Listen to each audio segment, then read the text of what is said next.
Action படமும் ரீ ரிலீஸ்ல நிக்குங்கிறத prove பண்ணது நம்முடைய அல்டிமேட் ஸ்டார் அஜித்தோட மங்காத்தா.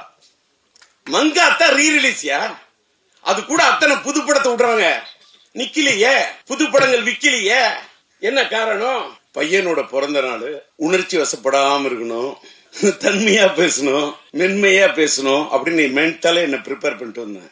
அந்த எதுக்கு சொல்றேன்னா, உணர்ச்சி ஏன் வசப்படுறேன்னு சொல்லிட்டாக்கா, அன்னைக்கு சாதிச்ச அந்த சாதனைய இன்னைக்கு சாதிக்கிறதுக்கு முயற்சி பண்ணுங்கிறதுக்காக தான் ரீ ரிலீஸ்லாம். பாருங்க, ஒரு தடவை ஒண்ணு இல்ல, இந்த பேனரோட சைஸ் சின்ன அடிச்சிருக்காரு, 10:25. அவருதான் இந்த ஃப்ரேமிங் தூக்கி நிறுத்த.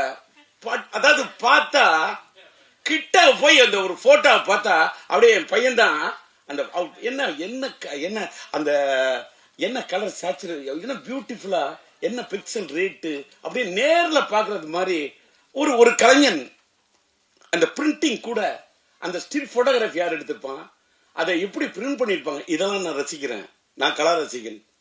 அது மாதிரி படங்கள் ஒன்னும் தமிழ் சினிமா ஒன்னும் சாதாரண சினிமா உலகம் கிடையாது.